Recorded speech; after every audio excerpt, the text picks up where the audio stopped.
Welcome to Straight from the Muzzle, folks, where we're anything but straight. My name is Space. And I'm Sparrow. And we welcome you to our episode, which is about what today? So today we have an episode with a BIPOC furry that goes by the name of Moomin Dom. Dom, why don't you go ahead and do a really brief introduction on yourself? Hi, everyone. My name is Dom. I am a freelance illustrator and also a furry. Oh, really? Oh my God, I can't believe I said that. I've never had a furry on our podcast before. Like, oh my goodness. Thank you for having me. No judgment here. No. Oh, great, because I have all the judgment for myself. I'm always judging you.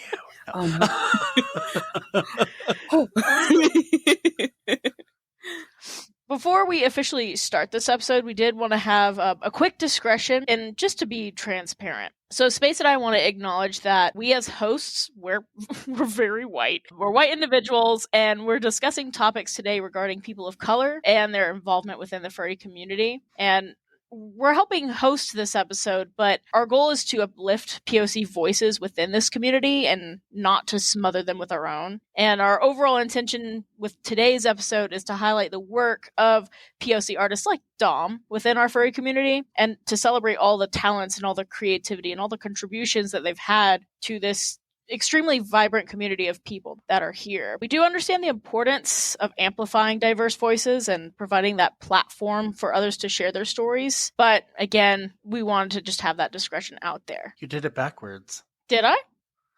What do you mean? Well, with we did the introduction first. That's right. Yeah, it doesn't matter. Oh, whatever. It's all good. Should we edit it backwards, or just deal with it?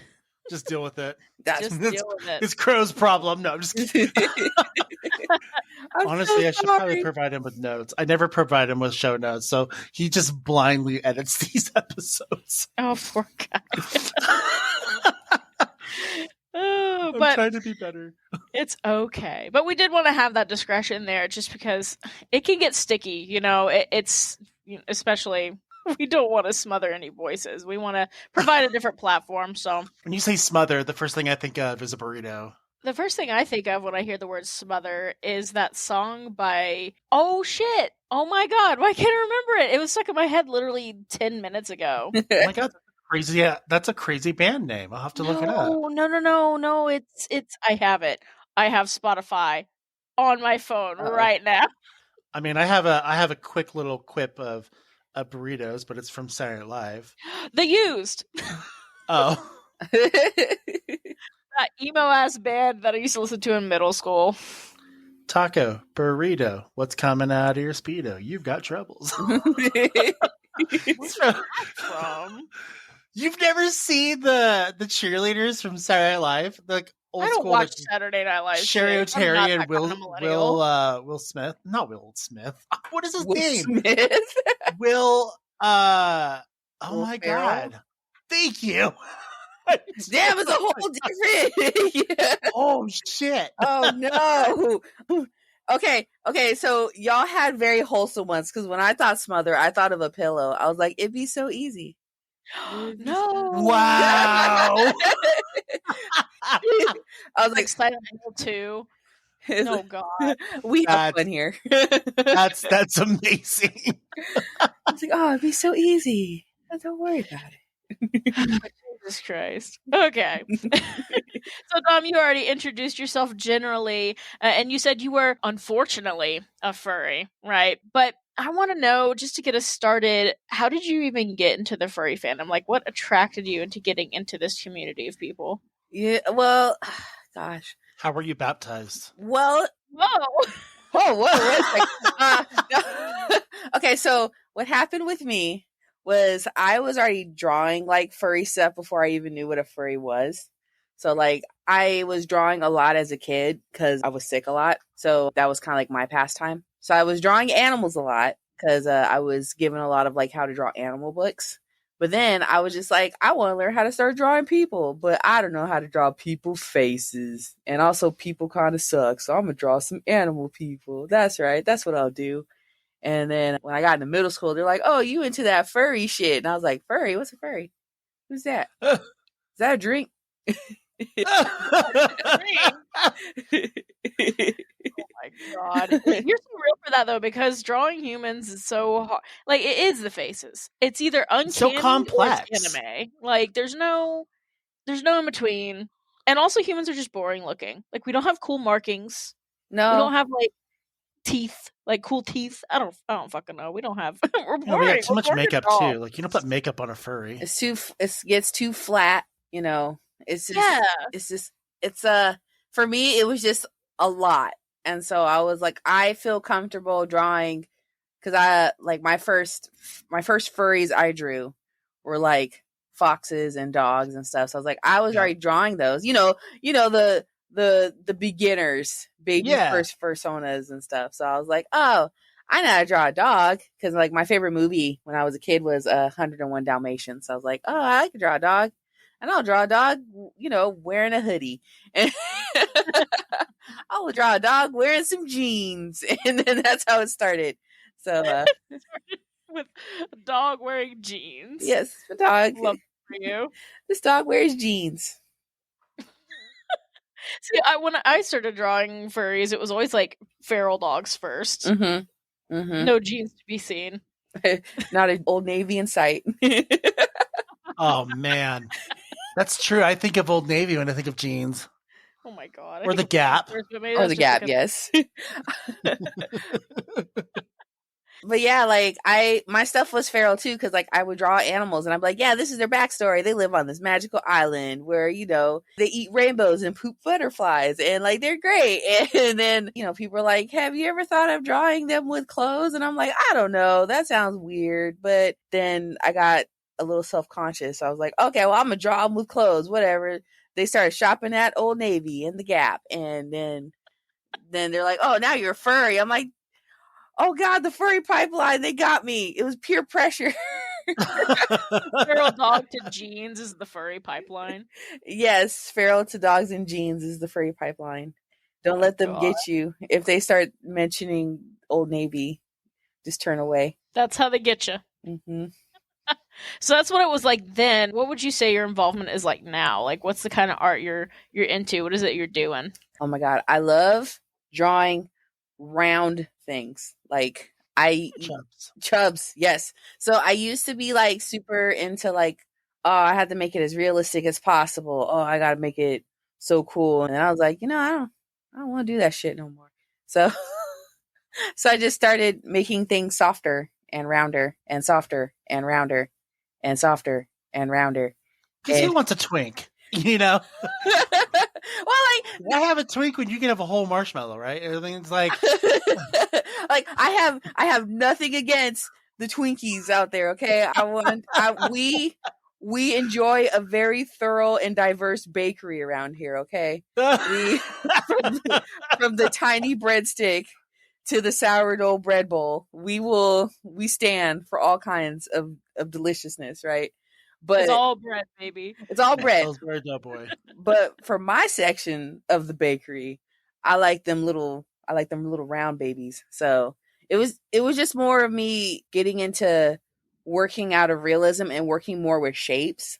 Like, if you get the idea of what's being portrayed through shapes and not have to worry so much about detail, then for me, that's all that really mattered. Why am I talking past tense? Matters.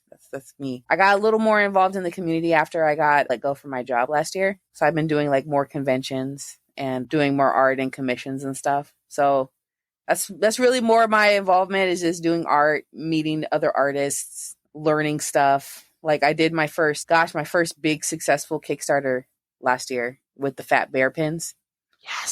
Yes. Oh, so excited for that. I was so proud of myself. I was like, oh, I did it.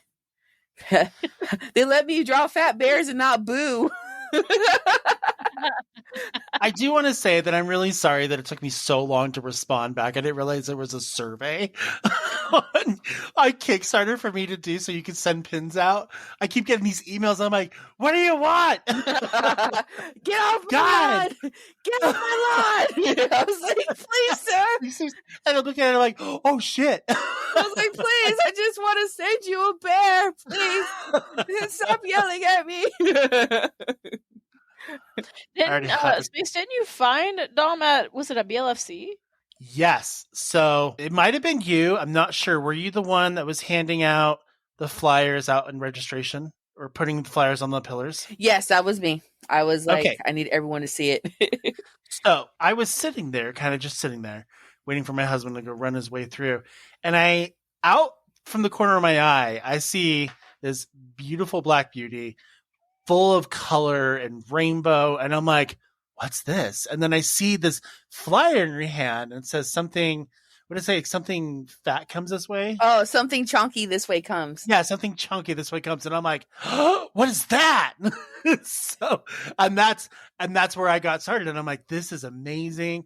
Plus, you were the only vendor at that convention that had bear art and bear stuff. Yeah, I noticed that. I was like, I was walking in too because I'm like, where the bears at? That's what I was looking. I'm like, I went to my husband. I'm like, I just wanted bear art, and no one has bear art. I didn't really buy anything because the year I was with you, Space, we found a few bear things. Yeah, but not this time. Bummer. Ugh. Yeah, like BLFC. I have a little beef with BLFC. I'm not gonna make the podcast about that, but I really wanted more bear stuff, and I was like, I need more diversity around here. For real. Monsters and wolves and dragons. What the hell? I have nothing against dragons. I love me some dragons. Like, I love dragons. I want more bears. But I want more bears. Like, I need more bears, and I need more chubby art. Like, I need more stuff. And I already knew, like, I was already kind of like at a disadvantage because I just started using my new Sona, my Moomin Sona.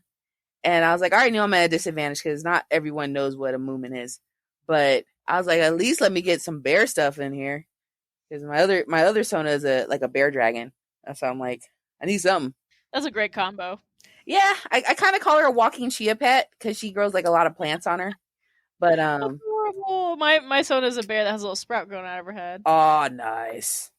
That's so cool. So you like the round, you like the soft. Is there anything that specifically inspired you to lean that way if you were originally doing like more realism rather than 2D stuff? Like what inspired me to do more shape? Yeah, or other artists. Yeah, what inspired you to lean more into that? Oh, goodness. When I go to conventions, I usually go hang out with other artists. And I was hanging out with one of my favorites, Kiki Doodle. Kiki Doodle did a panel class actually at FC, and she taught how to portray things with shapes, lean more towards shapes than realism. She's like, you can still do some realism, but you find you have a little more wiggle room with dynamics or expressions and stuff with shapes. So that kind of helped me lean into that a little more. But also, like, I liked working a lot with color, and I felt like for me, it was more important to get the essence of what I'm drawing more than the actual realism of it, especially when I worked at the hospital because I didn't have a lot of time to draw. The hospital that I used to work at, I used to actually leave like little doodles around. Like I would take some scrap paper from like a doctor's note or something like that. That's awesome. Not an actual doctor's note because that's illegal. But like if they have like blank scratch paper or something. Your prescription is just like this like rounded dog. Just a chubby take that to a pharmacy. Take 2 of these and call me in the morning. Just 2 Yeah. dogs. It's 2 fat dogs. But no, it's just after I took that class, I started really working on how fast can I get something done before my patient is ready. Because I did medical records for a few years, but then the job that I was there for the longest was patient transport. And so it was my job to pick up a patient from their room or like from x-ray or something and then take them to wherever they needed to go in the hospital. Because the hospital I worked at was huge. Like it had its own Uber pretty much. But ours does. Oh, really? Yeah, well, they have shuttles and stuff. They have their own service. Yeah, we have shuttles and stuff in the clinic, but then like from one end of the hospital to the other is like a quarter of a mile. So we had to like do a lot of walking to get patients to like, if they're like on the east wing and they have to go all the way to like the west entrance or the south tower, then we had to like pick them up or their bed in their gurney and take them all the way to the other side of the hospital, right? God, how that feels. Oh my God, a lot of walking. Oh my God. So much walking. But yeah, like, we get there early and the patient's not ready yet, or, they have to like go to the restroom or something. So they're like, well, why don't you sit down for a few minutes? I'm like, okay. And I'm like, what can I draw really quick? in the few minutes that I got before this patient needs to go, right? So that's when I really started pushing down on shapes and what can I get down before I have to leave. Because I'm like, I'm not gonna have enough time to draw something realistic and fully detailed to my standards in 5 minutes. But you bet your sweet ass I could draw a fat dog in like 5 minutes. Put a little highlighter on that too, you know, make it a pink dog, you know. So awesome. Well, and like there is a huge benefit because like I feel like a lot of folks, especially I feel like non-furries, but just artists in general, or will really romanticize realism, and they're like, this is real art, this, that, and the other. And I'm like, there is a skill and there is a benefit in being able to break down something real into its purest form, like you said, like the essence of what it should be. Mhm. And it, I don't know, I just like when, you know, that creative exercise is like, can you picture an apple in your brain? What does it look like? And then some people are like, yeah, that's an apple, all right. I'm like, I see the outline of an apple. I can work within that. I don't know. I feel like there's a big skill in breaking things down into just its pure shapes that a lot of folks don't realize is so beneficial when it comes to creating artwork. Right, because the thing too is we have to remember every living being we come across with has their own experience and their own way that they view stuff in the world, right? But everyone can get the basic gist of something. Or like, you know, if you say, like how you mentioned an apple, what's an apple? Most of the times, if you think of an apple, most of the times you think it's red. Most of the times people think of a stem with a little leaf. They don't come like that in the store, but somehow your brain always imagines that, right? Yeah. It happens, right? Right. Yeah. But everyone can have that same experience of what that is. It really reminds me of you remember that's the beginning scene of Ratatouille where Remy's having a piece of cheese and like a strawberry. Yes, God, so delicious looking. Yes, it's delicious looking. The animators made it look so good. But then what I loved about it was that Remy's having the experience of it. So he's like, he takes a bite of the cheese and he's getting like jazzings of the sharpness of the cheese and the bright colors that's coming from it. And then he takes a bite of the strawberry. He gets like romantic florals and swirls and stuff. But it's still for him, that's his experience and essence of the strawberry at that moment. Because it's like, oh, this strawberry is nice and sweet. This strawberry is going well. But then I pair it together. I shove both of these bitches in my mouth and I have a suddenly I have a sudden symphony of flavor and a whole new experience that at this moment I have it. And it's something that, yes, I can have another strawberry, another piece of cheese, but it will be a different experience than what I'm having like right at this moment, you know? Your cheese and strawberries are colors and shapes. Yes. Yes. And then like, so for me, like animals are colors and shapes. And then the fun part about being an artist is you can make the colors different or you can make the shapes different, you know? It's my art for me is my strawberry and cheese. I've never heard of it like described like that before. That's phenomenal. We love Ratatouille in this house. We stand for rats. Rats, go. I have not seen it yet. What? I know. What? This podcast is over. We gotta stop right now. We should stream Ratatouille. Is it on? What is it? Is it on Disney? Yes, it is. It's on Disney it's Plus. a Pixar film. I'll have to check it out. It's I funny. Believe. I cannot believe because it's so funny because I'm looking at my bookshelf right now, and one thing that I love to collect are the art of books. So the books that have all the concept art.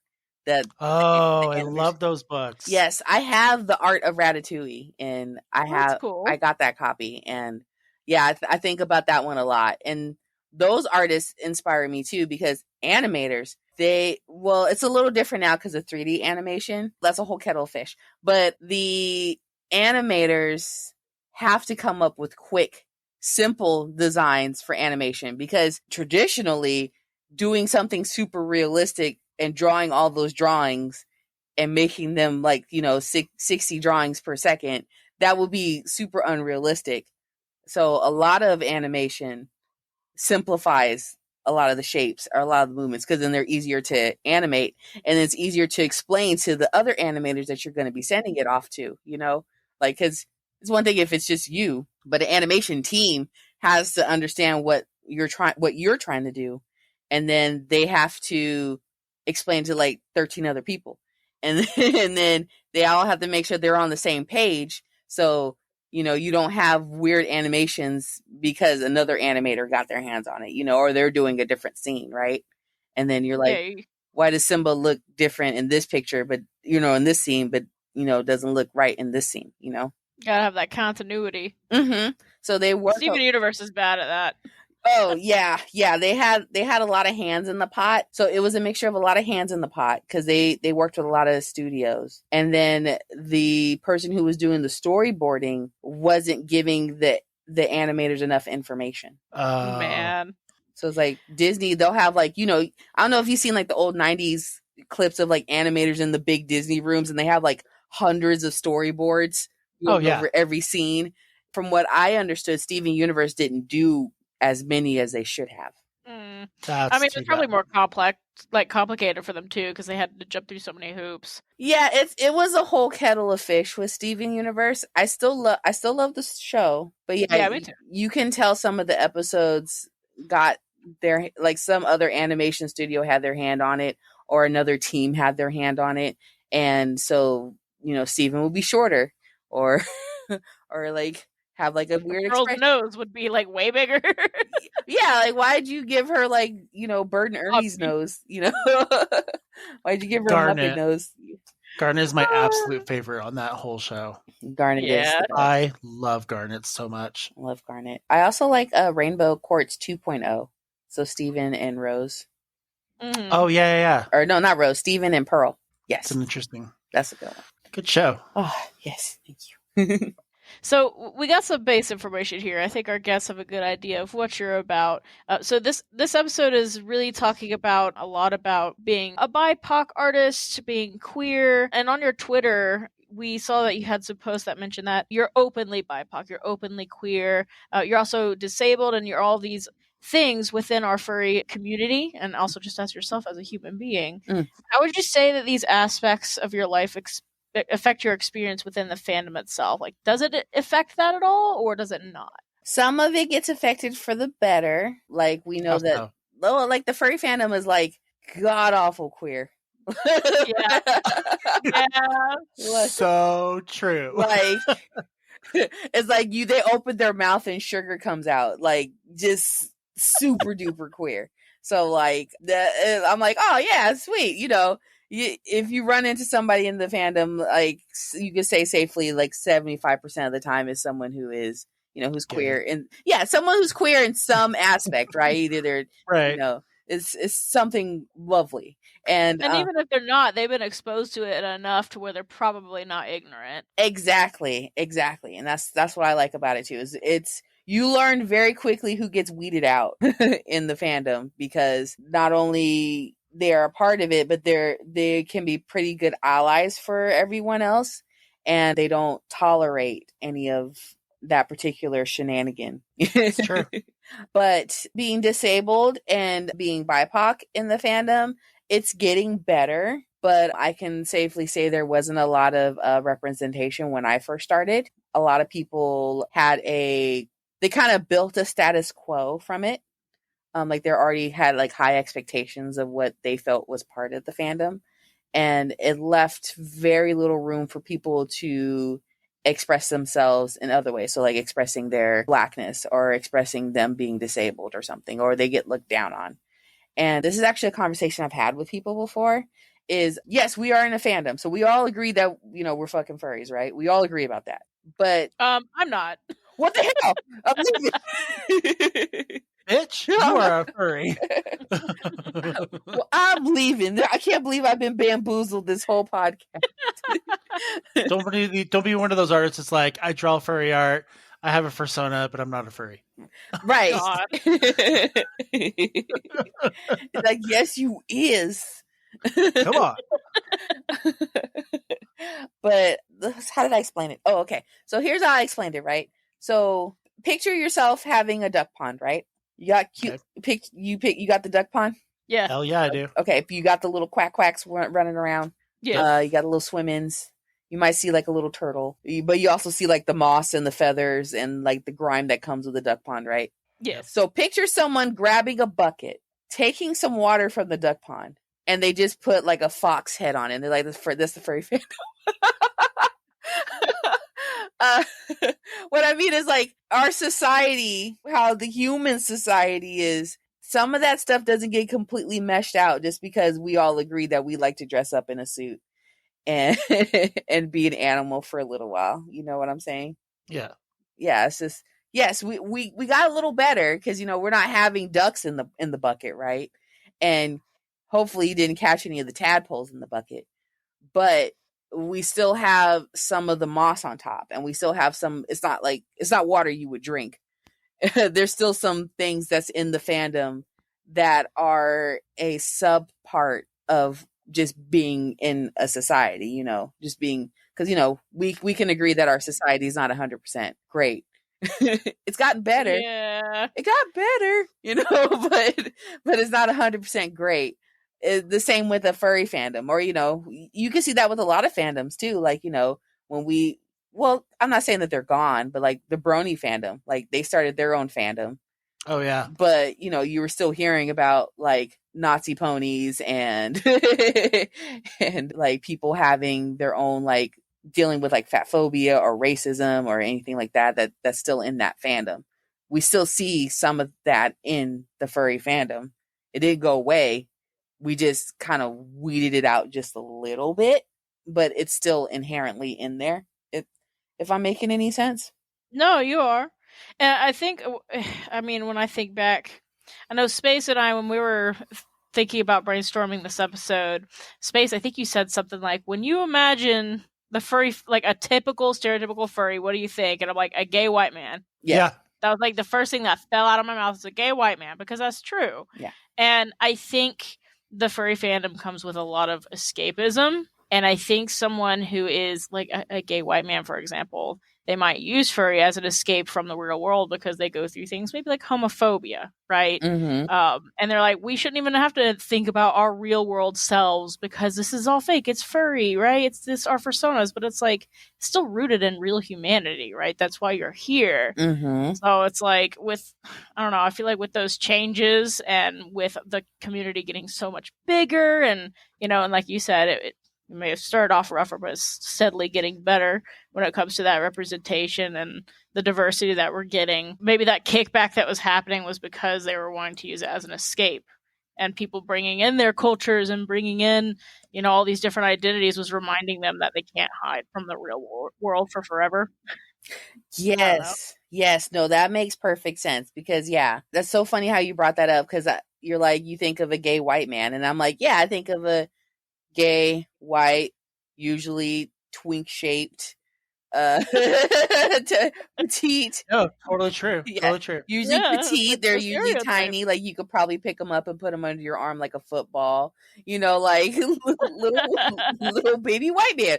Like, but you know, I think about like my friends who are also white, but they're definitely not twink shaped. They're like, you know, I got a friend who's like 6'7". But, you know, he's like, I can't find shirts in my size. You know, they don't make shirts for big furries or tall furries like that. I'm like, yeah, I get it. Or, you know, like you think of, you know, even like it's gotten a little better for trans people, but we still have that. It's like, you know, there's still some transphobia. There's still fat phobia. There's still, you know, racism and stuff. And yeah, it's an escapism. When you think of someone who's like a gay white man, they're like, it's escapism for me and dealing with homophobia. And everyone's like, yeah, I want an escape too. I want to escape from racism and I want to escape from fat phobia. And he's like, no. This is not your escape. This is my escape. And then this hole is for me. Oh, You know, yeah, like- I like going back and looking at furry con videos from like the late 80s, early 90s. That is what you see is just a bunch of white dudes running around doing their thing, and it's like it's so different now. Yes. It's so different now, and it's so awesome how different it is now. Yes, and I'm very thankful for that. Like, I'm like, you know, I think everyone's gonna be okay because a lot of people want to see that, and the people who don't want to see it are, you know, to say it kindly, are getting shut the hell up really quickly. Yeah. Yeah. You know, it's not a pie. It doesn't diminish just because you got to share, but you got to share, baby. You gotta make some space for everybody. Did you know that Out of the whole furry fandom, BIPOC furries make up only about 7 to 10% of it. No, I didn't know I can that. believe it. I Yeah. can believe that too. The actual breakdown is Hispanics make up as little as 3%, followed by African Americans, which are about 2 to 3%, and Asians at 2 to 4%. Mm-hmm. That's a really low number. It's very disappointing. Yeah. I mean, there's the POC party at FWA. They run a suite out, and of course it is, you know, other people could go too as long as you're an ally. You're welcome to go. But it's like it's everybody fit in a suite. You definitely couldn't fit all the white furries in a suite, so like it really reflects that when you look at it on a smaller scale. Yeah. But I feel like the numbers are growing and that diversity is growing, which I think comes with the normalization of it too. Like I know my roommate, a really close friend of mine, is also a POC furry, and we were talking about this the other day, and they mentioned how. And I'm curious to know if you've had experience with this, Dom. Have you ever heard people, especially in like high school, talk about furries or being gay, and people would say, "Well, that's some white shit." Oh, Like, have you yeah. ever heard that before? Because I've never heard that because I am white. I am the I've white never shit. heard But, You like, are the white shit. you know, my roommate's heard that before, and I'm curious to know how frequent that, because it's not just with furry stuff, like getting therapy or being gay, you know, stuff Mhm. like that too. Mm-hmm. Yes, that is also a battle that we're fighting too, is internalized expectations of Black people. Because yeah, my mother was the same way, my brothers were the same way. They're like, furries, that's that white people shit. Oh, you know, what was it? Being in therapy, that's that white people shit. I'm like, it's white people shit to want to have good mental health. Right? Yes, but you know, it's that whole, again, expectation of what a Black person is supposed to be, right? Like, it's one thing when you have other people who are not Black have the expectations of what they think a Black person is supposed to be, or what they could do or what they can't do. But the Black community sometimes has that within ourselves, where it's like, you can't go to therapy, you can't talk, what is it, nice, like, you know, like, I get some people who, like, they hear me on the phone and they don't think that I'm Black because I don't talk how they think a Black person should talk. And I'm like, just because I like to talk like a little baby and do ooh woo every once in a while doesn't mean that I'm not Black. You know, it's because, you know. Well, let me ask you this. This is not on the notes, or maybe it identifies to one of the notes. Do you feel like in the furry fandom there is expectation from you because you're a person of color? If there is, I haven't thought about it. So I'm a little outlier on this situation because I grew up being so different already. Like, I don't think we brought it up. What's a fairy? No, I'm just kidding. Here's the thing. Well, perfect example, right? I'm an amputee, right? I have a very visible disability. If I'm wearing pants, you probably couldn't notice, but like, you can tell by my gait if I'm walking that something's up, right? Or if I'm wearing shorts, you definitely can't miss it. I am just disabled, right? People already have expectations of what a disabled person's supposed to be, right? They think I'm supposed to I'm going to need help all the time, that I probably shouldn't be out doing stuff, or like, I'll never get married. You know, they have all these weird social ideas of what a disabled person's not supposed to have, right? Yeah. And I told them to go fuck themselves. And then I was like, I do what I want, right? I just had I'm tired of people. I was so tired of people trying to tell me of what they expected of me as a disabled person, as a Black person, as a fat person, as someone who's feminine presenting. You know, like, I had turned that off years ago.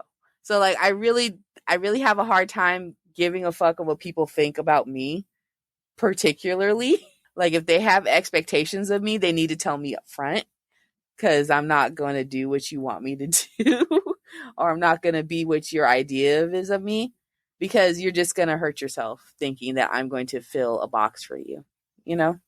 More people need to have that mindset. That's a healthier mindset to have. It took me years to get to that point. I was just really tired of people trying to tell me what the fuck to do and how I needed to be. And I was like, I'm on this earth for as long as I got. And I hope I either die some noble way, or I just, you know, do something dumb And but either way, I'm leaving eventually. I'm just gonna do what I want to do, you know. Going on with the expectations, I think you're going to know where I'm going once I say the movie. Have you seen Barbie? Oh, I love Barbie. Okay. Yeah. The whole speech that America Ferrera said, I know I'm a guy. I'm just a guy. I'm a gay guy. But when I heard that whole speech, like I felt such emotion that I felt like needed to be said. Yeah. That no one's ever just outright just said. And I thought it was just amazing. Yes, I thought that was very beautiful. It was very beautifully said, especially from America, who is again a person of color. Like having her say that was a very wonderful thing to happen, and also like it wasn't like the perky. It wasn't like a perky 20-something year old. Like it's a mom, a tired mom who's gone through a lot of shit, who's dealing with shit with her, with her teenage daughter. Yeah, and so she had every right to say it, and I love to hear that you felt something too, because my husband felt the same way. He's like, I felt that. Green flag. Yeah, I felt that, like I understand what she's going through. And he's like, and I'm like, good. That's good. But, I see it in society, but I never see it acknowledged in society. So it was really nice to see it acknowledged for once, especially in a really powerful kind of I like the way that they went with the film. Yes. But I love that one core speech was it's my absolute favorite. Whenever I watch it, I always stop what I'm doing and just listen. Yes. I love listening to it. Yes. That movie made me had to write a diary entry and talk to my therapist. It fucked me up. Yes. Yes. I had to take a few minutes. I was like, oh, it's a big oof. Yeah. But it was like a good oof, like I'm like, finally, she's right and she should say it. We need more people saying the right thing without being feared of what other people think of. It's like a lot of people are going about this life just not thinking that, or they think like, if I say the right thing, I'm going to be laughed at, or if I say the right thing, no one's going to listen to me anyways. Like, God damn it, America had millions of people listening to her every word for that moment. I'm like, you need to just have the courage that this mom and Barbie movie had and say your piece, The one thing that everyone thinks but doesn't actually think to actually say. Yeah. Harness your inner Barbie movie. Yes, harness your inner Barbie movie mom. I love that movie. It's so good. I love it. So going back into segueing away from Barbie and back into furry. Well, first of all, did you guys see the furry Barbie toys? No. No, they have these toys where Barbie has a little mascot suit. I'm like, oh my god, it's furry Barbie. Oh my god, it's real. You gotta Google it. But oh my anyway, I feel like the furry fandom is really big when it comes to identity. Like the first thing that you do as a new furry is, oh, I gotta brainstorm my persona. Like, what do I want to represent myself as? What do I want to be? What animal do I identify with? What colors and all these things. And along with identity, I feel like something else that's really important to furries is representation. Like y'all were saying at the beginning of the episode, like you went to BLFC and there were no bears. And you're like, there's no bear representation here. And it's like, I don't know, for me, it's less about the bear and more about feeling that I'm represented. Like, I know I'm a person, I'm not actually a bear, but that seeing that representation still sparks that innate emotion in us in a way. So I wanted to, before we start talking about representation and identity when it comes to not just the furry fandom, but just human beings in general. I want to make sure our audience understands the difference between these two things. And of course, if you guys have anything to add to this, let me know, because I'm just going on base knowledge here. When I think of identity, I think of things about yourself that you cannot change, right? Like whether it's your race, your culture, whether it's your sexual identity, those are things that you just are. Right. And then representation is seeing those things just out there in the world and seen and feeling heard. Like I can identify as an agender person, or I can identify as a lesbian or whatever. And I can see those things represented. And I just think the fandom has a really strong connection to those two things. So Dom, with all that being said, how does identity come into play for you when it comes to the furry fandom specifically, whether it's your artwork or personas, anything like that? My persona definitely goes into my identity. Not the Moomin, unless my unless my identity is being cute, y'all. Then yes, then yes, the Moomin works. But like, I wanted my plant bear, my walking chia pet, to identify as me, and in terms of my blackness and my size, being a fat person and being disabled, because that's me. I was really tired of using sonas, the last sona that I had before, to escape those parts of me, if that makes sense. Mm-hmm. Like, some people use their sonas to escape who they are physically. Some people use their sonas to escape who they are in their place in society. Be it, like they have the role of a father or a wealthy businessman or something like that, right? And then they use their sonas to be a little baby, or or to, be a swashbuckling dragon or something like that, just to escape the roles that they have there. And for me, my sona was to escape my disability, and gosh, even for the time, my blackness. But I was like, I have nothing to be ashamed of that. That goes back to that whole, like, I was getting tired of people making those choices of, those expectations of me. And that included myself. So I changed myself to a giant bear with wooden horns and grows like plants off her mane. She grows like a mane, like a lion, and she grows plants. And that like represented like how my hair changes, and the horns represented how I can be strong, but also soft at the same time. And, acknowledging my body shape, especially as I was getting older, my body was changing more. And I even gave my sona a prosthetic leg, because I was like, that's important. That's my identity. Why would I hide that part of me? And I'll admit, part of it originally was because I was trying to make it easier for other artists, like if they wanted to draw me. And I was like, no, if they want to draw me, I'm worth the effort. So Oh yeah. I was like, oh, let me change that. But I felt like it was just really important to show my identity and to represent me, because like Space was saying, we didn't see a lot of bear work at BLFC. If we can't find the representation, we have to be the representation for ourselves. If you don't have if you can't make representation at a con, self-made representation is just fine.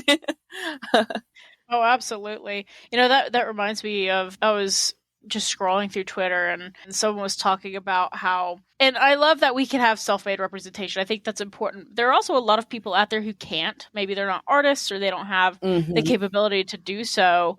And seeing that struggle that some people have, where they can't find the representation and they can't make it themselves either. I wonder where some artists stand, or where some people stand, I should just say, when it comes to providing representation for things that you do not fall under. Like creating art of characters with prosthetics, or creating art of characters that don't share a race or a culture with you. Like, to provide that representation while not falling under that identity. I wonder,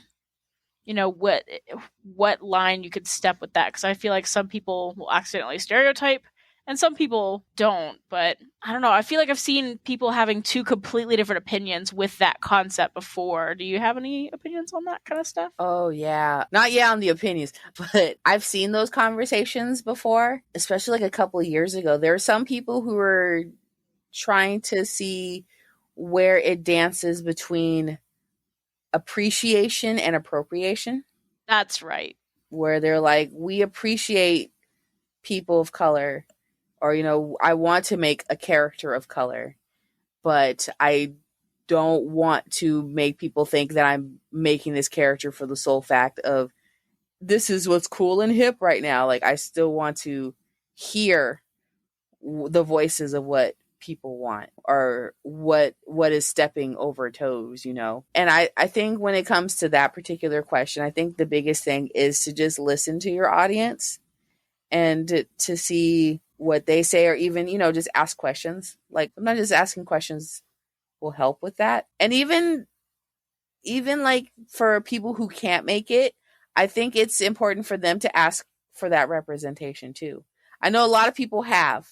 I'm not saying that it doesn't happen, but there is strength in like a big voice. So it goes back to what we were saying, like America said what needed to be heard and everyone heard it. I think when it comes to that, I think if we get more people saying, hey, I want more items for this particular disability, or I need to find an artist who's willing to work with me to make that, they might end up pairing with an artist who really wants to do that, Oh, yeah. Yeah. Like I do think about that too. Cause even like for me, like I really wanted to get like a full suit, but I don't know if there's anyone out there who will work with me with my disability, or even if that's possible. Maybe I'll work with you. Oh, I got you. Oh, Beast Cub made a fursuit for somebody who uses a wheelchair. It was a Easels on Weasels does the same thing too. They actually Easels on Weasels does. Yeah. They specialize specifically in creating fursuits for the disabled. Yeah, I saw that. I saw Beast Cubs, and I saw was it Weasels on Easels or the other Easels on Weasels. Yeah. And I saw that, and so like that was the big question I had like for a few years. And then when I saw Beast Cub's suit, it made me go down the rabbit hole to see about more of it. But at that time, I was seeing a lot of like wheelchair accommodation, which was great. I wanted to see that, but I have yet to see people like me, particularly like being an amputee, who would work with a prosthetic. I did have a friend who was willing to talk to me about it, and then we kind of forgot, as artists do. The old saying is like, if I say I'm going to make you some art, just forget it. I'm not doing. I'll forget. But I do think about that a lot. It's like I think we would see more representation of that too. I just also think people kind of stop themselves, or they think that it just doesn't exist. It's kind of like an interesting cycle. It's like you want your identity is this, you want the representation, but you don't know if anyone's going to represent you. So your identity is still there, but you don't know that somewhere out there is someone who's willing to do it, I think that's why it's also so important for people to uplift those voices too and share that type of art, even if it doesn't fall under your identity, to at least share it, get it out there so that those who do want that representation can see it. And that way the artists don't have to worry about, that careful stepping. What can I draw? What can't I draw? Well, you could share what's already being represented, and that could help too. Yeah, I agree. Going back to Beast Cub made my husband's fursuit. So Sick. Yes. I don't know if you've seen him around. He's like a really big lovebird with like big angry eyebrows. Yeah. That's your husband? Bubba? Yeah, Bubba's my husband. Oh my god, I had no idea. Were you the one who drew the picture of him with the new the Boy and the Heron parakeet screenshot? Yes, that's me. That's awesome. Yeah, I like to keep tabs on a lot of bird furries because one of my characters, one of my fursuits, is a parrot. Oh, nice. Yeah, Bubba is my husband. He's very sweet. Had no idea. That's awesome. Yeah, they pop up on my timeline every now and then. With the big angry brows. It's so funny. Are those permanently attached? I think I need to see a picture. I probably know what you're talking about, but I don't. I need like a visual. Here, let me see if I can find it. Should I say pickles? Are those magnets? Or are they permanently slapped on there? No, they are magnets. So sometimes I'll even twist them to make them look sad. Where's that picture? Okay, I'm sending it to you on Telegram. Sweet. Oh, yeah. I've seen this. I just saw the Mario photo shoot. Yeah. Right before we were recording, actually. I was scrolling Twitter. Oh, that's so cute. Yeah, I've seen this. It's this big angry man. It's amazing. So with all this talk of representation and how important it is to see it, and when you see it for yourself, but also when you provide it for others, are there any positive ways the fandom has helped you express yourself in ways that you think you wouldn't be able to without it? Like without that fandom being there? No. Okay. Wow. Sorry. Oh, okay. No, let me. I'm sorry. You kind of startled me because that no was so deep and loud in my headset. Oh, I'm so sorry. Whoa.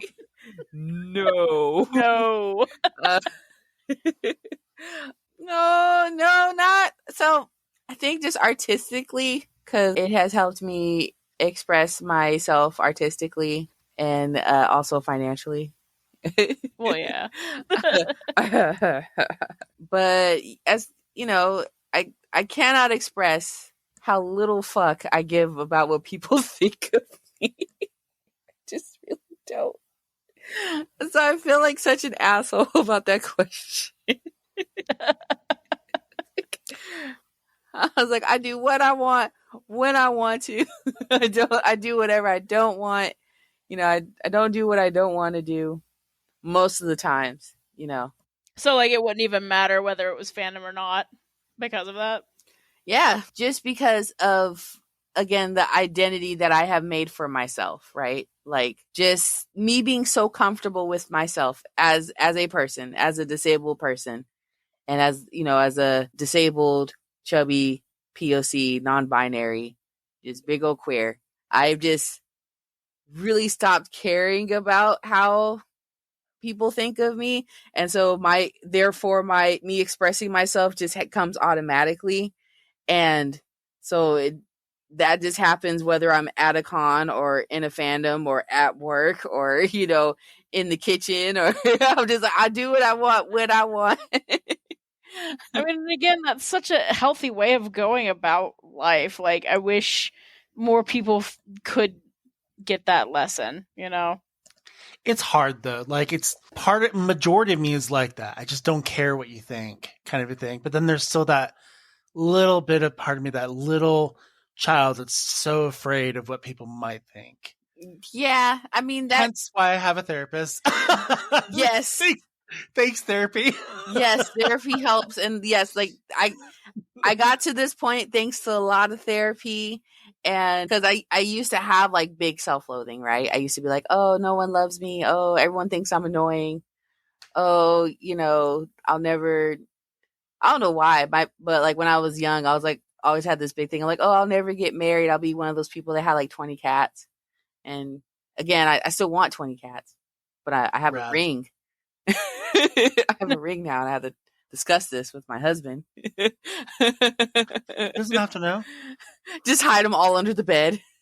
Yeah, or just have like a secret door to the basement, and it's just Catland down there. Like that one lady in the Puss in Boots movie. Oh my god! Okay. Yes. Oh, that was extreme. I was like, oh my god, all those litter boxes. Oh my god. It was just the one litter box. Oh, that's what made it worse. Oh, yeah, that made it worse. Okay, the rest of the podcast is just us talking about the one litter box. Gross. Okay, sorry. I'm sorry. I'm gonna make my own litter box. I'm not sharing. You remember that brief moment where those Republicans thought that schools are putting litter boxes in the bathrooms for the furry students? Yeah, what is that about? That was so dumb. It was a jab at them trying to talk about trans people without talking about trans people. It was so strange. God, I was just reminded about that thing today when I was like scrolling through YouTube, and Ash Coyote was talking about it. It was an older video, and I was like, oh, I forgot about that. I forgot about that happening. It keeps coming up too. I think I actually had a coworker, and I was telling her about how I was like, I asked her if she knew what furries were, and she's like, "Oh, you mean those kids at school that want to like use, litter boxes?" And I'm like, "Oh, girl, you are so wrong. Let me take you down a road of wonderfulness." And like, I kind of just like introduced her into it. She's like, "Oh, that's exactly the opposite of what I was thinking." I'm like, "I know, because I'm gay. You're welcome." So this is the thing that always throws me off, is that whole like, you could do 100 nice things for people, but they always remember like the one bad thing. I was like, how much money have we raised for like charity, and how many pets have we saved? How many things have we done and for people? But the one time they bring up a litter box, and that wasn't even real, right? It wasn't even real. They just hung on to it like a sticky we mother effing boost economies whenever there's a convention. I think Pittsburgh makes multi-million-dollar like in revenue with businesses around it in just the weekend alone than it would on a normal weekend. Yeah, I mean, and Oh, I'm Go sorry. ahead. I was gonna say we did that at FC too. Like they were saying, downtown San Jose had like a huge boost in sales because of further confusion. Yeah. You're welcome. And other cons like Comic Cons and anime cons, they're profit conventions. Mhm. Most furry conventions aren't. They're all donation based, or all connected to a charity, and it's like, okay, Mhm. all right, but we still get we're still the butt of the joke. It kills me. Absolutely ludicrous. Ooh, don't get me started. Don't get me started. So as the furry community is changing and growing and becoming more and more diverse, what kind of role do you think the fandom is going to have when it comes to connecting people specifically with different identities and different cultures from one another? I like to call it the same hat, the same hat paradox, where you guys might not have anything else in common except that you have the same hat. You know, like, because we're already seeing it, right? Like, granted, like, again, most of us are queer, we're like LGBT, but we're also a bunch of people who like to be animals for a little while, right? So that is going to be another hat that you could just put on the head, be like, all right, well, you know, I might be LGBT in another way, like I might not be trans, I might be, you know, something else, but you and I, we're both fennec foxes. What's up with that? You know? Yeah. you know, like tell me about that. And then that also opens up the window to have more conversations where you're like, you know, fennec foxes, we're both trans. I see, you know, your family is from Mexico. Tell me about that. If you know, it will, if people have common ground, it can open up the conversations for a lot more cultures and identities to kind of mesh with each other and to learn from your sibling. I'm hoping that's always my big hope. Siblings. Yeah, you know, Yeah. like sister from another mister. You never heard that saying? Oh, sorry. I'm like thinking something completely different. Oh yeah, no, okay, I get it. You know, you Yeah. break bread with your brethren, but you know, not everyone is a bro or a sis, so you're siblings. Come on now, I'm non-binary. Keep up. Get to step in here. I don't know why that just fucking reminded me Of church. No. I was in like my second year of college, and I was in a communications class, and it was about like giving speeches effectively and all that kind of shit. That was terrible for somebody with social anxiety, but I got over it. But like, there was this get to know you activity we did where we were in two circles, an inner circle and an outer circle, and you basically rotate and you talk to that person for 60 seconds, right? And I remember someone rotated, and this beautiful girl, she was really short. I had to talk to her for 60 seconds, and the first thing that came out of her mouth was, "Are you a part of the family?" And I was like, "What does that mean? What does that mean?" And I was like, "What is?" And I asked her, I was like, "I don't know what that means." And she was like, "Are you gay?" Oh, I've never heard that I before. said, "I've never been heard of it being called that before." And I was like, "Yeah." And she's like, "Hell yeah, me too." And then we rotated again.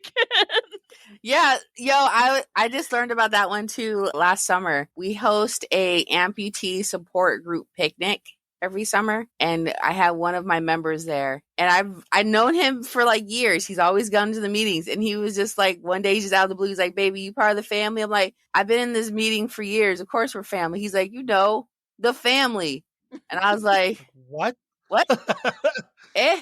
And then he's like, you know, and he did like the wrist thing. He's like, you know, the family. And I was like, oh. Like the whole like I'm gay kind of wrist move. Yeah, Lip wrists the running little my lip family. wrist. Like, he's like, you know, the family. I'm doing the wrist thing like you guys can see me. I'm like, you know, the family. Oh, love that. I was like, oh, yes, very much so. He's like, boo, me too. And I was like, I never would have guessed. Was that a lie? A little bit. A little bit. Oh, he called you boo, so I know I thought he was just being so nice, and he was, is he nice or is he gay? right? Both. Is it both? It could be both. I don't know. I'm like trying not to assume. You know what they say about assuming. Makes an ass out of you and me. Yeah. All right, Space, you want to take up some community engagement points? Not really. Oh my god. I'm sorry, Do your part. I'm Do so your part. I'm so enjoying listening to both of you guys talk. Well, thank you. But I like talking to you too. Oh, I know. It's like, okay, you know, when I host a lot and I do a lot of the talking most of the time, but sometimes it's really just nice to sit back and listen to the story unfold. Ooh, what you drinking? Water. Gin. I was hoping it was going to be something fun and delicious, like lemonade or sweet tea, or lemonade mixed with sweet tea. That's not fun. Yes, it is. Lemonade? And Arnold Palmer is the beautiful summer treat, and I love him so much. And I really, really want a boba, but I said I have to have dinner first. So I'm trying to fill up with water and pretend. Boba sounds so good. I know a good place too. I haven't had dinner yet, so I'm just like, Yeah, me neither. Yeah, my husband got me a banh mi, McDonald's. so I'm very thankful. Bless up. All right. Well, I can't. Like I said, I suck at segues here. Ask me a question. Girl, I'm gonna ask you a question. It's your job. I'm guns to do it. Ask me a question. All right. So, moving on. What are some projects that you've just finished or are currently working on? Oh, okay. On top of that, Oh. I have to know what is the deal about the Adopted Project catalog? Yo. Oh my god. Oh, girl, I'm here for you. yo, oh my god. Okay. Oh, I'm so excited. Okay. So Adopted Project, right? I made this portfolio book. I actually have like a physical copy that I take with me to the tables at cons. And what it is, it's kind of like a flash book. Like, you know how you go to tattoo parlors and you see like all the flash art and stuff? Yeah. But it's for merch. So you see the art, you see how like I might be like having like a piece of work and I might be like, I might want to make this into a pin. Or I might want to make this into a sticker. Or maybe I want to do both, right? If you adopt the project, if you pay that money for that piece of work, I will do the art for you with a time lapse. I will give you a shout out on TikTok when I upload the time lapse on there. I will get the art done into the merch that you paid for. And then I send you some of the merch. So it will be available for everyone, but you get some too. So like if you got a sticker, I will send you like 5 or 10 stickers, right? But then the sticker will be available for everybody in the shop because you adopted the project. That's so cool. That's so I feel like cool. I've never seen that before. I've come across tons of different artists' portfolios, but I came across this and I'm like, what's this? This is so cool. Oh my God. I am so proud of it. Like that is actually one of the projects I wanted to bring up because I finished the portfolio part of it. I went through all my old sketchbooks. I went through all the doodles that I've made that I'll look at them and be like, I want to do something with this, but I don't have the money to drop to like go work with the studio that would make the stickers or, you know, go pay for the pins or whatever. But I was like, but if someone adopts this for me, not only do they get a shout out, but then they get some of the merch and then I get to have a new item in the shop for everyone to enjoy. I want to save up and adopt the FamFox Pride Pin. Oh, you want to make a new Pride pin? No, the FamFox Pride Pin. Right. Oh, that's just an example. Okay. Well, okay. So I don't know if you checked my shop, but I have 22 Pride pins of FamFoxes already done. So I've done 22 FamFoxes that are with their pelts that are different colors of the Pride flags. And that was all thanks to one of my very first Kickstarters. I was able to get all those done, but I wanted to do more because, you know, there's plenty of Pride flags out there. So I made more sketches of FamFoxes. So if someone doesn't see their representation of the 22 flags that I made, then they can adopt and get a Pride flag for that. And then they will get some of the pins, of course, or stickers. And then it will be another flag to be put in with the other 22. That's cool. Mm-hmm. Do you have anything on this list that you would like to specifically do that you just haven't done yet? Yes. Oh gosh, now I need to open it. Let me see. I've got it open, but that doesn't help you. Thanks, friend. You're welcome. Such a good friend. To kiss my ass. The black magic, the black Pegasus magic. Yes. That looks cool. Yes, the black Pegasus magic I wanted to do. I had someone, a very dear friend of mine, they just sent me a check like last week because they wanted me to do the flying boar that's on there. And that's not a poopy bear. Damn my eyes. I saw it, I'm like, what's a poopy bear? No, it's a poppy bear. What's a poopy bear? Oh my God. Oh, and I want to do another one of Mr. Bear's friends. Cool. They're on page 14 and 15. Oh yeah. Or page 15 and 16. There you go. Oh, so, I love the teal. Yes. So I want to do more bears. And then I was trying to be sneaky and I was trying to do long dogs like from Bluey. Yeah. I had crayon themed ones. Yeah, I was talking to Spirit about that last night. Yes. I needed 100 orders in order to get all 18 of the crayons done. But I've only gotten 3 orders so far. Oh. So that one might be a bust. I might have to wait and redo another Kickstarter for that. But I wanted to get those done because if I'm being honest, I just wanted it for my pin board. But I thought it was cute because I do crayon con badges at conventions, but I wanted something like crayon themed at my table. Do you have any art pieces or projects, including this one, that hold a lot of personal significance to you? Oh, I have one art piece that I'm very proud of. I have it hanging on my wall. Let me see if I have a picture of it. But it is of a 3-eyed coyote. Ooh. It's a 3-eyed coyote. Portfolio, maybe. With smoke rising from its mouth. And is it the one where is it the one that's it's like in on your board? Portfolio at the very top? Is it on a board? Yeah, it's on a board and there's kind of like a cutout above it. Yeah, that one. A pill cutout. Yes. So the 3-eyed coyote is painted on one of my mother's old transfer boards from when she was in a rehabilitation center. Oh. So when I was 13, or no, when I was 12, it was the day after Thanksgiving. She and I got in a car crash. The car flipped 4 times. I was thrown out the back seat and she had 2 of her vertebrae broken. So she became paralyzed from the waist down. Jeez. Or actually she became paralyzed from the chest down. She was still able to move her arms, but like if you like were to press on her belly or something, she wouldn't feel it. Wow. And so she had to be in rehab for, I think, 6 to 8 months. And the thing that I painted on is a transfer board. So those are the boards you use to get you to slide from the bed to the wheelchair. Yeah. And she just passed away like 3 years ago.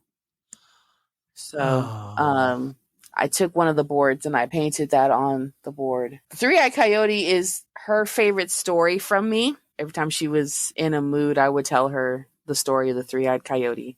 And it always perked her up. It's a wild ride.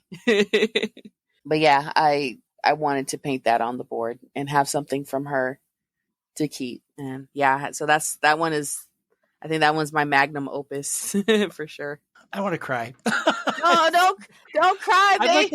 I'm a super sensitive person, so I get really sensitive. Do you want me to tell you the story of the 3-eyed coyote? Would that make you feel better? Yes. Okay. Yes. All right. Are you all comfortable and ready? Mm-hmm. Okay. So this must have been like 8 years ago.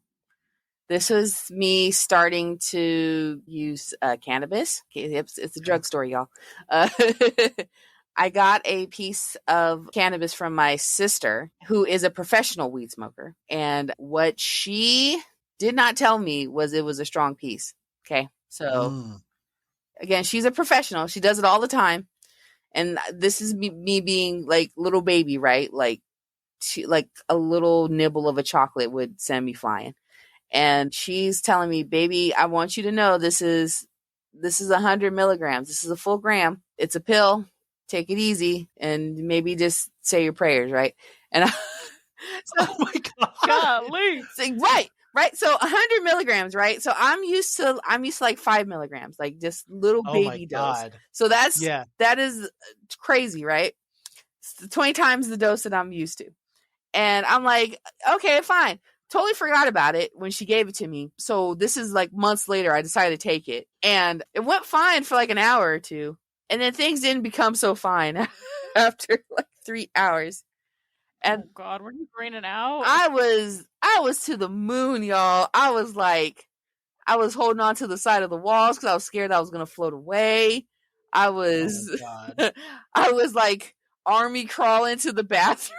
Oh. I'm like, ah!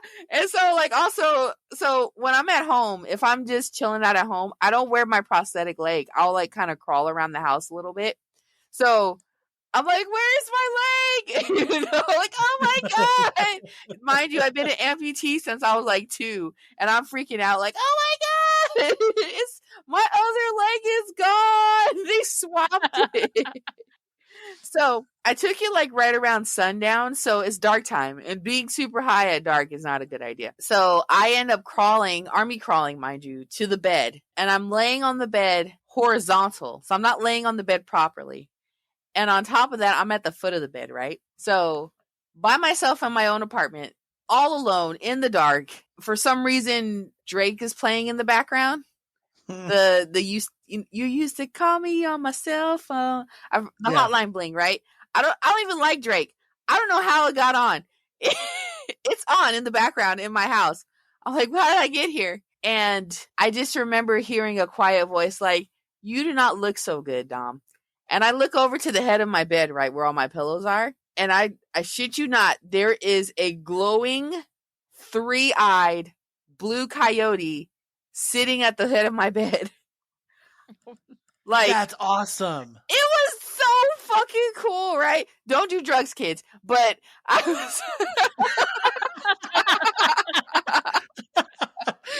was PSA. Don't do drugs. But it was so awesome. And he was beautiful, right? He's that blue color that I painted, right? And when he exhales, like smoke was coming out of his mouth. Oh. And it was like incense smoke, and it was like colored.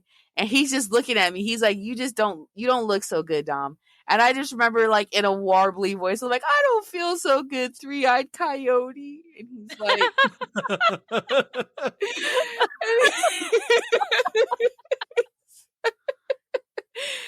and the coyote is like, don't worry, Dom, I'll stay with you tonight. And I'm like, thanks. He's like, I'll be with you until you feel better. And I'm like, okay. And where I lived at that time, my apartment was on the ground level, but it was facing a busy street.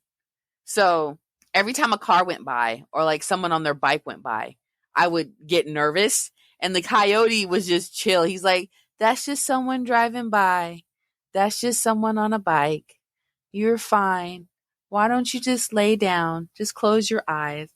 And like, it was just a comforting, quiet, like, sounds like a spiritual guide. He was green out garden. He was so cool. He stayed with me literally all night. He was just like, it's gonna be okay, Dom. Just you'll ride this out. And I just remember like falling asleep to that and waking up.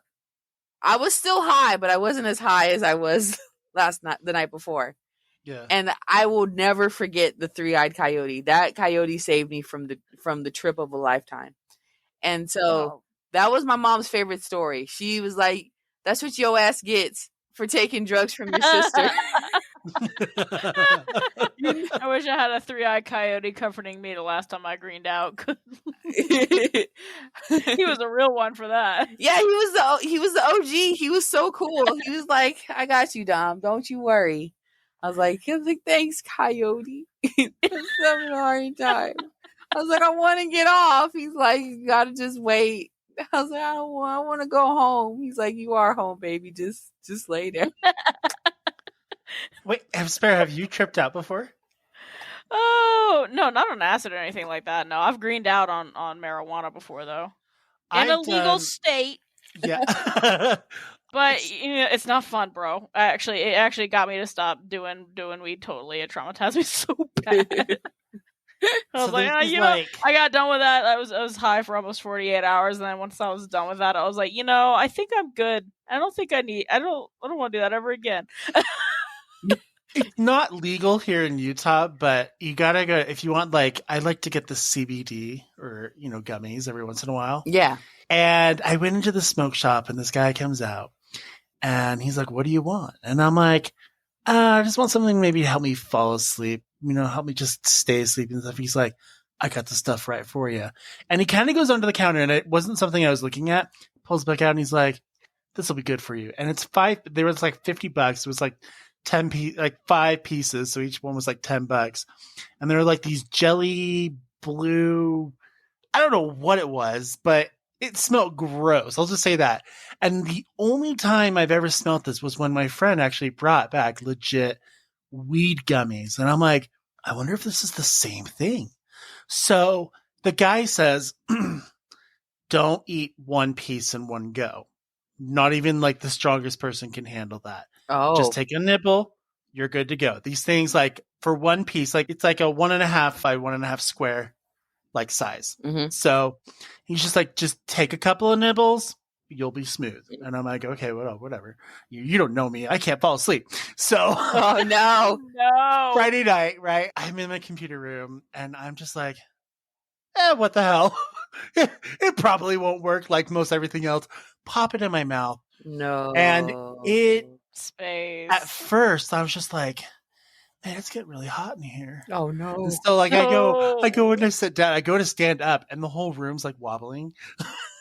What's going on? Is there an earthquake? And then I'm just sitting on the couch. I just remember just sitting on the couch, holding both sides of the couch, just bracing for impact. And I'm just like, what is going on? And my whole body's hot, cold, hot, cold, hot, cold. And I'm just like, what the fuck? Oh no. And the room started to move around and I started seeing things and I'm like, those weren't just regular gummies. And it was that for 2 to 3 hours and I was just terrified. Oh. I didn't want to fall asleep. And I threw the rest of them away because I'm like, there's no fucking way those are regular CBD gummies and I did way too much. So that's the closest trip I had, but I will never do that again. No, that was rough. Too much for my little heart to handle. Yeah, that sounds like a 3 or 4 hours. Because it was like fire. It almost felt like fire was on my skin, and then it was ice cold, and then fire, and then ice cold, and it just kept fluctuating over and over and over again. I'm like, is this what menopause feels like? Just freaking out. Is it? Oh yeah. I should specify that I'm in California. I am in legal territory. Kids don't do drugs. Don't do drugs. Don't do drugs, kids. 3-Eyed Coyote be damned. There's a funny quote. Have you ever seen Love Actually? No, I haven't. There's a part where Bill Nye, he's a British actor. He's playing a rock star in this particular movie, but he's talking about something. He's like, "Oh yeah, kids out there, don't do drugs because it costs a lot of money. But to become a rock star, they just give it to you for free." And then he just leaves it at that.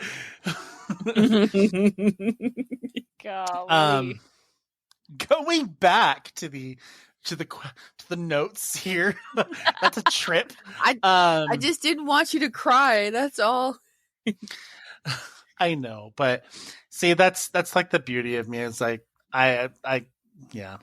It's hard to explain. Don't cry, baby. Don't cry. You like drugs, right? Let me tell you a drug story. Here's the chocolate. Oh my god. Yeah, but so going back to the notes here, why is being visible? I can't do it. I believe in you. Come on. Let's do it. All right. Pickle. Shut up. You can't just sadly say that's the saddest pickle I've ever heard in my life. I'm trying, man. I really Okay, how about this?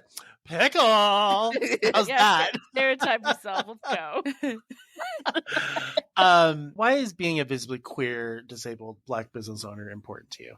For me, it's because it goes back to the representation. It is nice to see other, like for me anyway, it's nice to see other disabled artists thriving. It's nice to see other Black businesses thriving. It's nice to see queer businesses thriving. It's that whole like making our own representation.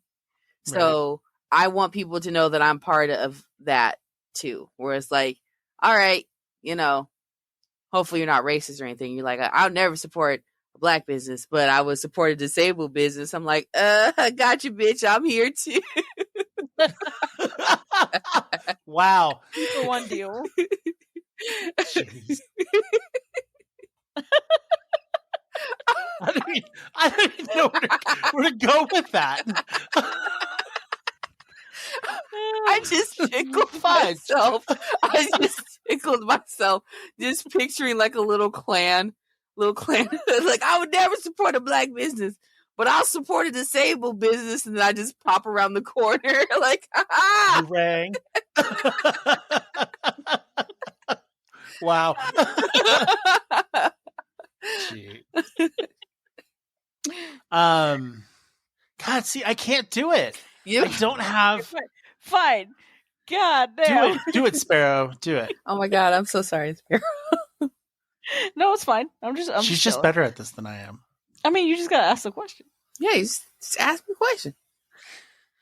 So, jokes aside, what's your opinion on people using the furry fandom specifically as a space to express more serious ideas? Like, it could be equal rights issues, it could be other social commentary, because typically we think, oh, funny cartoon dog, that must be just a goofy, silly thing, but then you log in and you see, like, political artwork, and you see, like, I don't know, an Owu blue furry husky punching a Nazi, like, I don't know. What's your opinion on that kind of narrative being used in the fandom? I like it personally because I feel like while I understand that people sometimes use the fandom to escape their woes, for people, like politics, yes, their political woes, they have to understand that politics end up everywhere anyway, because politics are is part of society, and we've made our own society. Like, we have our own society, depending on where we live, right? But fandom has grown so much to be a society of its own. And while some people want to escape certain aspects of their society, like how I mentioned, like dads wanting to escape being a parent, or things like that. Yeah, there are certain identities and there are certain social injustices that we face that we can't run away from or we can't escape. And it's part of our identity. And they're being part of that identity. Therefore, it's something that's very important to us. It needs to be talked about, And I feel like, especially like art and social media is the best way to do it. And just, if you just so happen to use your fursuit to talk about that, or, your art to talk about that, it doesn't take away how important it is. Some people just can't escape that. There is an artist, they're an animator. I cannot think of their name for the life of me, but they do a really good job at touching on topics that are hard to talk about. I remember one where they're in a car and a policeman is looking with his flashlight, and it's represented as a person of color as the furry in the car. Oh, this is a Jib Coyote animation. Yeah, Jib Coyote. Yeah, I saw that one. Or Jib Coyote, that's what it is. And I watched that and I kind of cried inside. I'm just like, why is it? It's hard to look at because it's so frustrating that is a thing. But yeah. I'm glad someone did that to kind of bring awareness to it. Well, and like what Dom mentioned, there are some things you can't escape even in a fandom, right? Like, even within your own fandom, within your own community, no matter how queer or how diverse, there are some things you just can't escape. And while somebody who is maybe like a white cis male may be able to use it as pure escapism, there's others who can't, even if they wanted to. Mm-hmm. So it's just important to acknowledge that. Yes, it is. And, I totally understand why white people do use it to escape, and people of color use it for escape too. But as you know, we can't escape everything. Those things still need to be talked about. And talking about it again, bringing it up, allows your voice to be heard and to also uplift the voices of people who are going through the similar thing, who may not be able to draw or may not be able to wear a suit or something like that. Yeah. It makes it easier to deal with it in real life Mm-hmm. when you're dealing with it in the fandom, because it's more of like a softer blow, Mm-hmm. but it's preparing you to deal with it in the real life that you live in. Mm-hmm. And yeah, and it does bring awareness to other people, because like, yes, I still want people to have their escapism, but I don't want you to escape too far away, God damn it, to where you don't see that you're stepping on me, right? You know, you're stepping on my tail. I need you to see that. Don't escape too far to understand that you benefit from something that I don't have, or your actions, while your intentions might be good, you're still being harmful to certain people. Yeah, and it's important for others to listen when those things are brought up. Like, your escapism doesn't have to be retracted from just because somebody else needs you to hear them. Mm-hmm. Exactly. I was going to mention that I had a situation like that happen to me. Funny enough, at BLFC a few This years. recent one? Not the recent one. It's been a few years. But when I was at the the pizza parlor down there at the Oh yeah. Round table. Yeah, someone in the line ahead of me said a racist joke. Like, God. outwardly racist, like slurs and everything. And they said it while looking at me.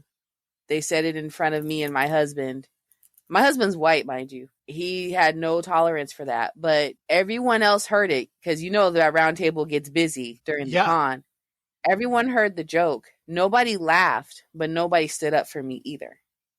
Mm-mm. The only silence is violence in that way. Yeah, you can't ignore it. Yeah, the only person who stood up for me was Bubba, was my husband, and good for him.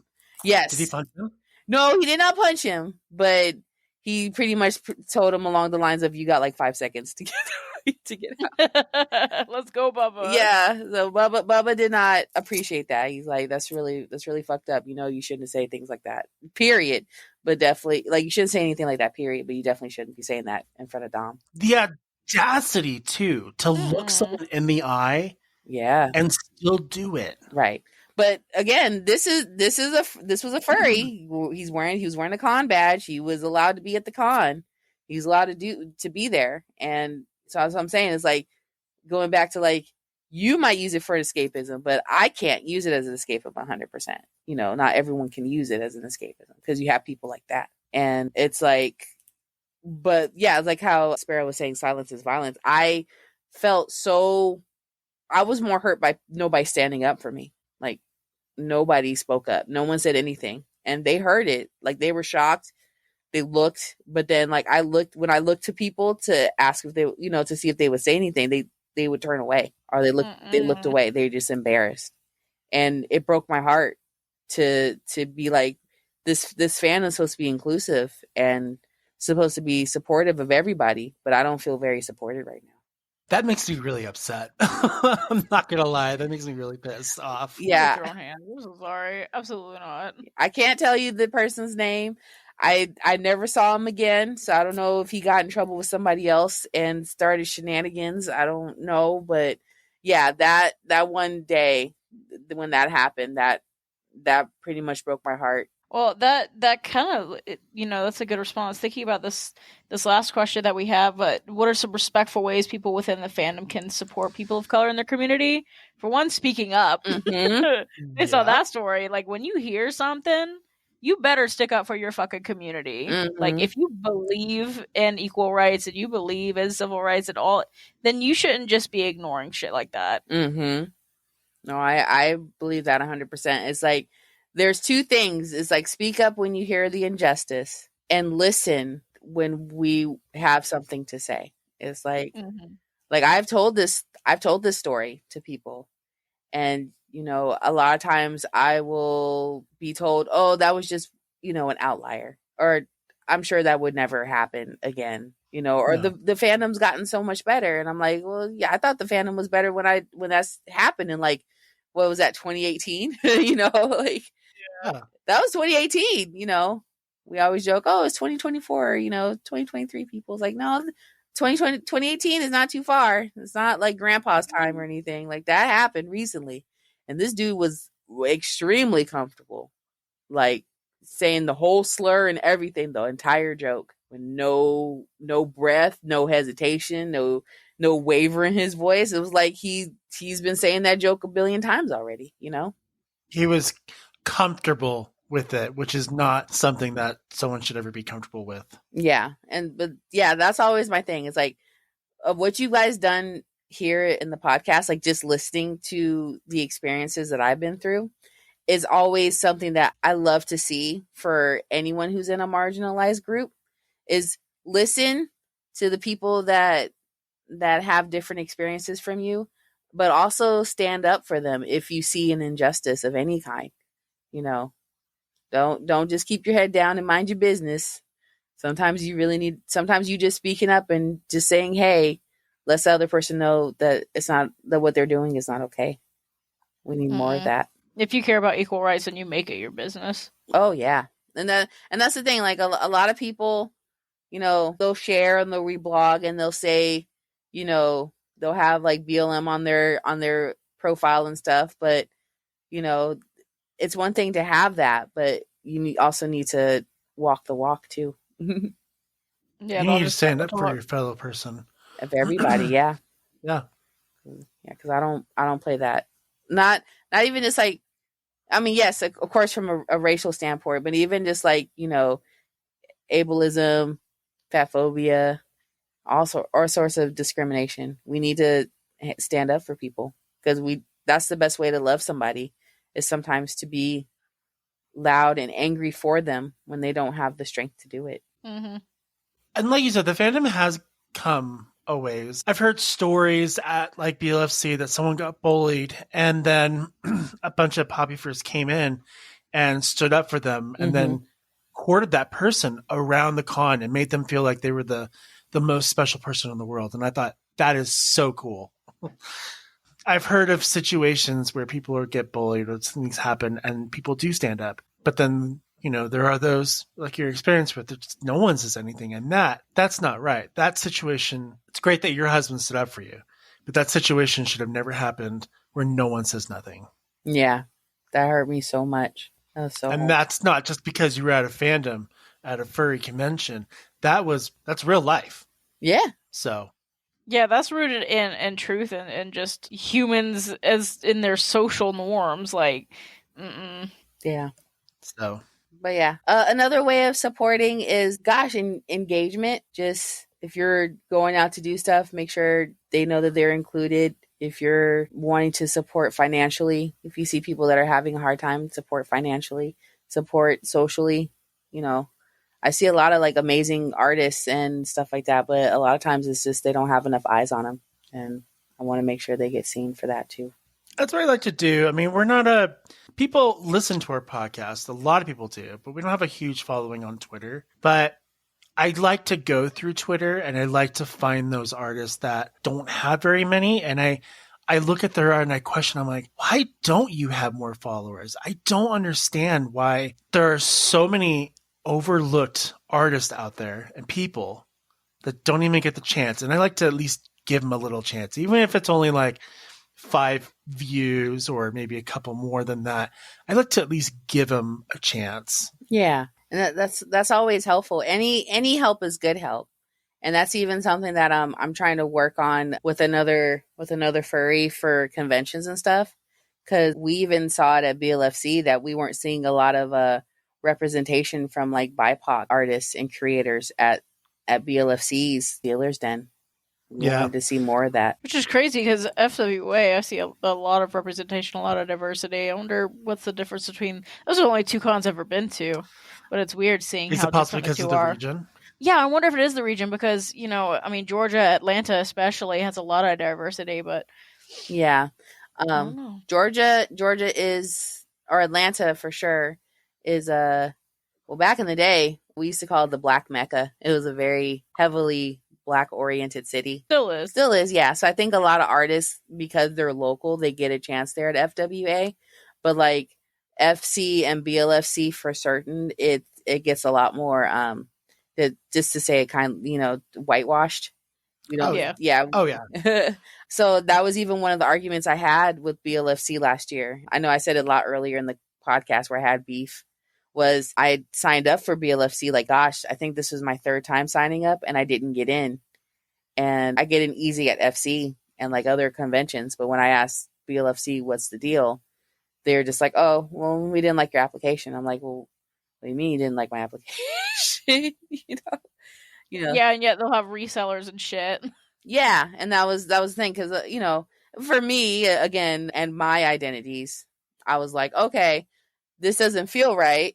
But also, like, I'm seeing other artists who are in the dealer's den too. And I'm all like, y'all have some great stuff and it's original works. Why aren't you in the dealer's den? And why are we having a lot of resellers in the dealer's den?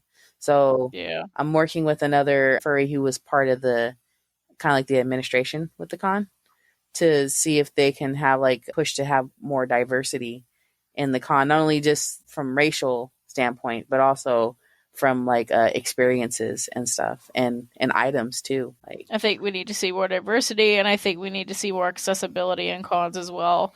Because I'm not an amputee, but I have type 1 diabetes, and there are some things that makes my life harder with. I don't know, Space and I, we had a whole episode on that, I think, a long time ago. Oh. But still, and it's been a long time since we recorded that episode, and still to this day, I don't see a lot of accessibility at conventions to help people with disabilities at all. And I'm like, what's up with that? I'll tell you what, though, since that episode, I've had a lot of people come email and message me with joy that we actually said something about that because no one else has. Oh, I'm so glad that you guys brought that up too. Because we need more accessibility at cons for sure. We're not afraid to talk about the topics that are hard to talk about. Like you don't really care what people think of you. I don't really care what people think of our podcast per se.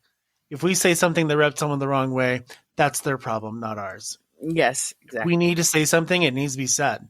And unless we're being corrected and it's, a little bit necessary. Well, yeah, no, that's different. Yes. That's different. Yes, because I'm the same way. I really don't care what other people think of me, but at the same time, I don't want to do no harm. It's that whole do no harm but take no shit. So if my brash attitude or if I said something that was hurtful, then I definitely want to be corrected for that.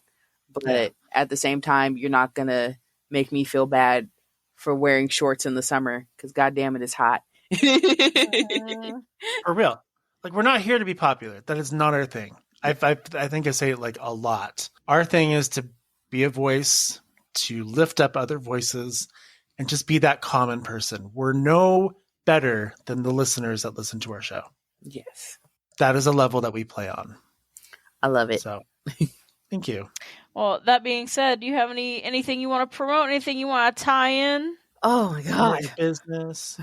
Oh, yes. So I am CrunchyDomFam on Twitter and Insta. I just started a big cartel where I'm doing the wooden pins for the crayon dogs. And I'm also CrunchyDomFam on Etsy where I sell all of my stickers. I have a Twitch, but I don't have a schedule. So you're just going to have to... There's medications for that. You guys are just going to have to help. I don't know how to do Twitch. I am a grandma. So if anyone wants to help me with Twitches, let me know. I'm just... Paradox can probably help you. She's gotten started with hers. And I'm very friendly. So if y'all want to hit me up on messengers on like Twitter and stuff, you can come say hi. I won't hurt you. I promise. I promise.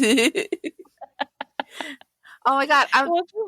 Thank you guys for having me. That was so exciting. Oh yeah, this is a really fun episode. Mm-hmm. I was really excited because we were talking about like, do we know anyone, people of color? And I'm like, I know someone. I know someone who's perfect for this. So, and I went straight to you, and I was just like, she's gonna be perfect for this particular episode. I just know it. Bear's like, I'm over here. I know someone, and they're so black. For real, like. I think this will actually be. I initially was going to have this posted last day of February while still in Black History Month, but I also want to post this for March for it to be also Women's History Month as well. I think it's important to uplift voices everywhere, but I really feel like the BIPOC community and then women just in general just get overlooked a lot, and I feel like Yeah, it's because we're time having for you another guys to. episode on women in the fandom too. Yeah. Oh, okay. I'm definitely gonna tune in for that one. The whole reason this even came up is because I was reading an article about how Huntington Beach in California, there was a group of people on like some sort of like local council board or whatever that wanted to ban celebrations of Pride, Black History Month, Women's History Month, and something else. What? And in place just celebrates the Civil War and American holidays. And I'm like, what? And I was pissed at that. I'm like, F that.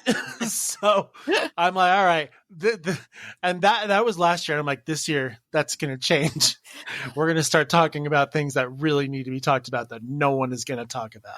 He's like, So. what the cinnamon toast fuck is this? We are not. Right? I was pissed. Super pissed. Yeah. Oh, God. But all right, yeah. y'all. Well, you can find all links to Dom's work on our pages in the description. If you'd like to join our Telegram channel, we'll have the link to that available as well. And if you have any artists that you want to boost that are BIPOC, disabled, any marginalized communities that you feel need to have their voice heard and their artwork seen, feel free to tag them. Our Twitter is @FromTheMuzzle. So you can send us their links and we'll see what we can see. Yes, exactly. Ditto.